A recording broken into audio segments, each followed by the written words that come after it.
Olá, meninos, tudo bem? Bom dia, bem-vindo à nossa aula de hoje, né? Onde nós vamos falar a respeito do modernismo em Portugal. Bem, pessoal, nós já estudamos modernismo, já falamos a respeito do modernismo no Brasil. E a gente sabe que todas as correntes, né, que vieram para o Brasil, elas surgiram na Europa. Então, elas sempre vão ter alguma relação em algum modo.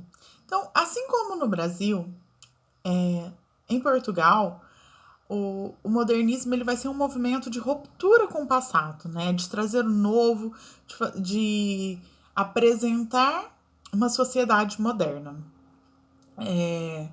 Ele surge aí, né, o modernismo, entre períodos da primeira, né, ali da Primeira Guerra Mundial, e ele vai permear aí por vários momentos, até mesmo até a Segunda Guerra Mundial. Então, ele é um movimento que acontece dentro de conceitos históricos muito importantes e, vamos dizer assim, importantes para a sociedade, para as pessoas em si, né? Como vivia o mundo, quais eram as expectativas, quais eram as frustrações, quais eram os medos.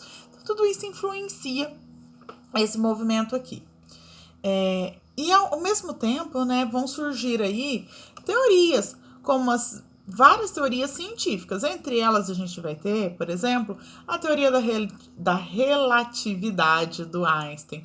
Nós vamos ter fatores como a psicanálise do Freud, bem como algumas transformações, né, tecnológicas com o advento da eletricidade, do telefone, do avião, do cinema. Então, tudo isso vai trazendo novas mudanças, né, uma nova época, uma nova perspectiva, e isso tudo vai influenciar nesse estilo literário. Acontece também lá em 1910, em Portugal, a proclamação da República, o surgimento de alguns partidos políticos, né? Então, várias coisas vão fomentar e dar embasamento a essa nova fase. Quais são as principais características aí? O distanciamento do sentimentalismo, o espírito dinâmico, acompanhado das transformações tecnológicas, espírito crítico, questionador, uma linguagem do cotidiano, uma linguagem fácil de ser lida, oposição às normas numa atividade considerada, né, anárquica, originalidade e ruptura com o passado e atitudes inovadoras. E aí, pessoal, em Portugal, o modernismo ele também tem algumas gerações, diferentes aqui do Brasil, que a gente chama de primeira, segunda, terceira geração. Ele tem algumas variações aí, e a gente vai chamar de orfismo, presencismo e neorrealismo, tá? Já vou passar um pouquinho em cada uma delas aí. O orfismo é considerado, vamos dizer, a primeira geração, né? E ela recebe esse nome porque ela está diretamente vinculada à revista Orfeu. A revista Orfeu é uma das revistas que inicia o movimento modernista em Portugal. E aí, quem são os principais, vamos dizer assim, né, autores dessa fase aqui do orfismo ou geração de Orfeu? O Fernando Pessoa, o Mário de Sá Carneiro e Almada Negreiros. E aí a gente vendo dentro desses conceitos aqui, eles serão muito influenciados por algumas vanguardas que são o futurismo e o expressionismo, tá? Então olha aí, eles já serão influenciados por duas correntes, o futurismo e o expressionismo. Isso é importantíssimo aqui da gente saber. E aí, se a gente para pensar, né, lá naquelas características, quando a gente falou a respeito de que havia um espírito dinâmico, né, acompanhado das transformações tecnológicas aí, e a gente para pensar no Fernando Pessoa, o Fernando Pessoa é um representante, assim, interessantíssimo, né, até porque a gente já falou a respeito das suas, vamos dizer assim, das suas gerações dentro, perdão, das gerações não, dos seus heterônimos dentro das obras aí, né? Então é muito interessante da gente ver toda essa concepção. A gente tem, por exemplo, tanto o Ricardo Reis, o Álvares de Campos, o Alberto Caeiro.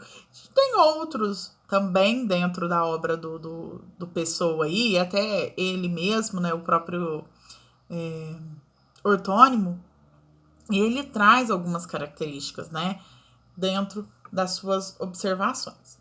Chegamos então à próxima, que é o segundo momento aí, que ele inicia por volta de 1927, tá? Que chama presencismo, ou a geração de presença. Por quê? Surge uma nova revista, antes a gente falava da revista Orfeu, e agora surge uma nova revista, e essa revista vai chamar Presença. Qual que era o objetivo dessa revista? Dar continuidade ao que surgiu na revista Orfeu. E aí a gente tem o Branquinho da Fonseca e João Gaspar Simões, além do José Régio, tá? O José Régio, além dele dele escrever na prosa, ele vai escrever na poesia também, pessoal. Ele é um grande autor português, o José Régio, dentro dessa concepção aqui de modernismo. Até quando eu trabalho modernismo no Brasil, na segunda fase, que a gente vai passar pelos poetas, né, escritores, eu costumo trazer o José Régio. Apesar dele permear ali entre a primeira, segunda, né, que seria correspondente aqui no Brasil, eu trago ele dentro da segunda fase, nos poetas, junto com os poetas que a gente estuda ali da parte da poesia. Então, aí já citei a respeito deles, falei, né, do presencismo. E, por fim, a gente tem a terceira fase, que é o neorrealismo. Ele inicia por volta de 1940. Vocês podem ver que os tempos são, de certo modo, muito próximos ou similares aos que acontecem aqui no Brasil, né? E traz como seus principais autores aí o Álvares Redol, o Ferreira de Castro e o Soeiro Pereira Gomes. Cada um escrevendo suas obras aí, né? E eles vão caracterizar essa terceira fase, né? Qual que é a sua principal característica?